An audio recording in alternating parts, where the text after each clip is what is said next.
Yes, sir. What is going on, YouTube? It is your boy Denali, aka Don Squally, and we are back at it with another Honda video. So I can't lie, I've been driving this thing for the past maybe month or two. After doing the upgrades, the poly motor mounts, as well as just the front suspension upgrades, just basically stock upgrades.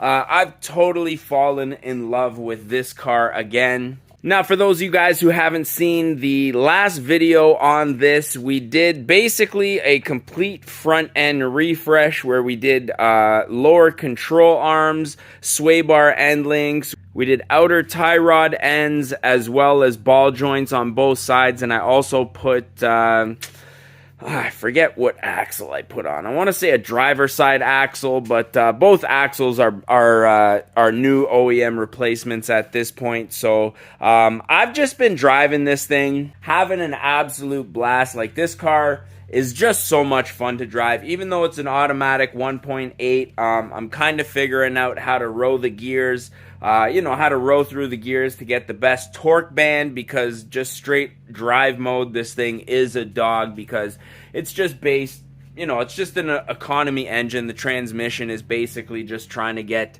to the highest gear possible and, in the lowest RPMs possible. But with holding the gears, I'm able to just have a lot of fun with this thing. I'm also able to get it to pop and bang quite decently, basically getting it into an open loop by smashing the gas a couple of times and downshifting, and it's just been an absolute blast to drive. However, one thing that I am or was noticing, especially with summertime and the really, like, I don't know, just a lot of hot weather and sitting in traffic and stuff like that on the way home, is that this engine does get heat soaked relatively quickly, and to my own fault to some extent.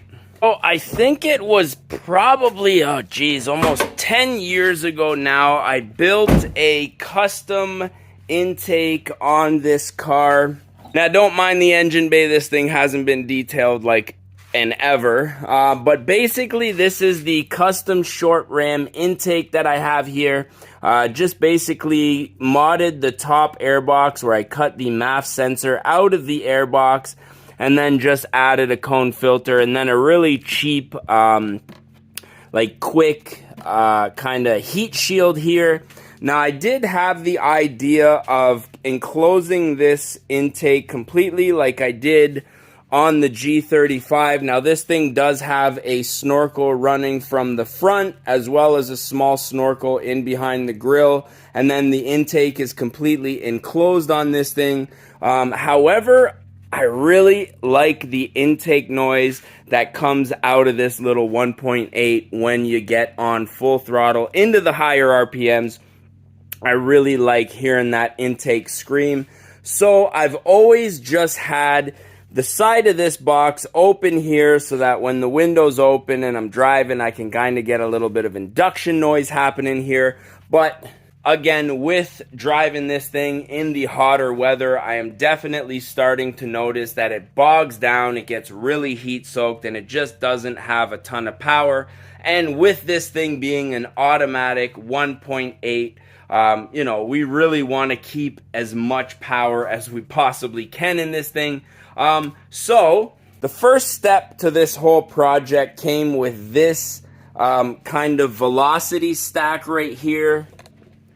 Now, funny enough, and I don't know why it came with this intake, but that came with the Weapon R intake, which is right there, which is actually for my RX 350. And I don't know if there was some way for me to kind of get this V-stack incorporated in that intake, but I always had that V-stack just kind of sitting in a box. And this bumper never came with fog lights, so I ended up just sticking the V-stack in here at first in the wintertime just for looks, to just kind of, I don't know, make this thing look a little more ricey. But recently, I did come up with the idea to actually duct that V-stack up into the intake. So if I shine the light in here, you can see we have a little duct coming in there. So this is obviously a 3-inch velocity stack, but it does go into an 1.5-inch PVC duct. Now the reason I ended up going with an 1.5 inch is because I actually ended up routing the pipe just behind this bumper here, and then in behind this cross member, and then there's another piece of the frame on this backside here. So if I had gone any bigger with this velocity stack, I would have had to cut some of this out. So an 1.5 inch was the biggest pipe that I was actually able to fit in here without cutting anything. So now this V-stack does come in. As you can see, it goes 90 degrees this way, and then this way back into the motor. So this is actually a low point. I did end up drilling a drain hole in the very bottom, not big enough to hinder airflow, but just to get any of that water out there. And then it really did work out perfectly. So as you can see, it comes up another 90 degrees directly up and then into the stock. This stock intake portion, let me put the light down somewhere where we can still see. So then it comes up and everything right here from this 90 into the actual box is OEM there. And yes, this is plumbing piping. I mean, if this were a newer SI or an actual CSX, I might actually care to do this out of like some nice steel or something. But this is a 400,000 kilometer Honda Civic. So as long as it gets the fresh air into the box, that's all that I'm really worried about. And it does. And I'm going to tell you how I know that in a second. But basically that was step number 1 of combating the heat soak that we experience here now. I don't know if you guys noticed when the hood was closed, but I do have a slight gap now here. Now I didn't go out and buy spacers. I did take the cheap route on this one, and I just went ahead and installed, I don't know, these might be 1/4 inch or 1/2 inch nuts here. And then I did have to get extended 10mm bolts to go on the bottom here because the ones that I took out here, the OEM ones, weren't long enough. So that did get me just a slight amount when you close the hood, but then I went ahead and also removed this weather stripping along the top here, and that gave me about 1 inch total gap along the whole top there. Now there is a lot of back and forth on whether this actually vents the hood properly or if this causes negative pressure and makes the air kind of just swirl around and not actually vent out. However, I do have this Camus kind of OBD2 gauge here, and it's got a couple of cool settings here. As you can see on the top, I've got my RPM gauge. And then at the bottom, I have my intake air temperature. So I can select and see the outside air temperature is 23 degrees. And then I can compare it to what my air intake temperature is coming in. And that'll give me an idea of how cool the air is. And then also when I'm sitting in traffic or at a light, how quickly things are heating up. So I did do a couple of tests here. I am going to go ahead and just shut the car down real quick because I am in the garage and I don't, well, I don't want to pass away here. So I'm going to go ahead, close the garage door here.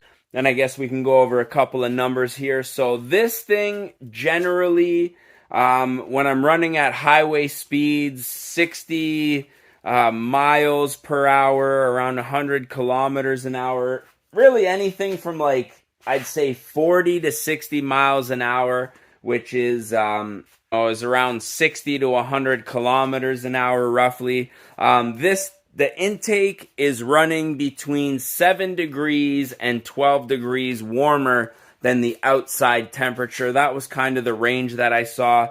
Now, 30 seconds sitting at a light, I saw the intake air temperature raise about 10 degrees, which it was climbing pretty quick. I'm not going to lie. Obviously, once I got moving anywhere over 20 kilometers an hour, like, I don't know, 10 miles, it was starting to cool down. And then once I was doing a consistent like 60 kilometers an hour, I guess around 40 miles an hour, it would just cool down until it would be right around that, I'd say 7 to 12 degree range cooler, which, like I say, is way better, way better than what it was. Like, I would do a couple of pull clips on this video, but it's really not even worth it because this car, you know, being an automatic 1.8 Civic, it's really not going to translate well on the video, but I can guarantee you the car just feels way better. It just sounds better. It's way healthier, and I think it was a much needed mod.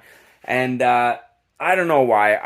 I've been driving this car a lot lately, and I really am falling in love with it again. It does have its faults, the one main fault being that it doesn't have air conditioning, so once it gets super hot out here, I'm probably not really going to want to drive it, but for the time being, it's been a pretty cozy daily, and nowadays at work, thankfully, I'm not sitting in a ton of traffic anymore, so as long as I can stay moving, the air conditioning thing I don't think is really going to be a problem. And I don't know, if this car impresses me any more than it already has this last couple of months, I might just spend the money and fix the air conditioning, man, because this thing has just been, it's really been a blessing in disguise, especially at this time in the game, when, you know, like, the cars that I own right now, the G35 takes premium, the Lexus takes premium. Actually, the Tundra should take premium, but I do put regular in the Lexus and in the Tundra.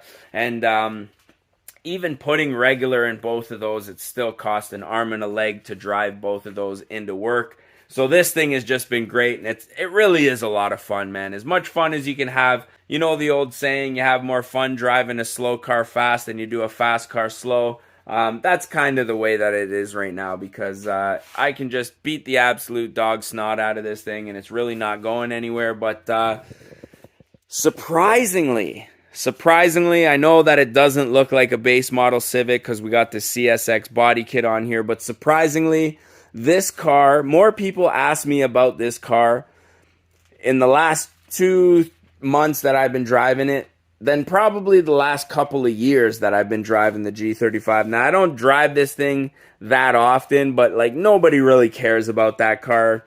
You know, it's whatever. But this car, for some reason, man, people want to buy it. They're like, yo, this is a 6 CSX and blah, blah, blah. I'm like, bro, if you guys only knew, man. I mean, the people I really get deep into it with, I do obviously tell them that this is a Civic because, you know, I'm not trying to be a complete poser, but I don't know, it's just crazy, man. So those are the mods that I have done to kind of make this car a little bit better in the hot weather to combat the heat soak.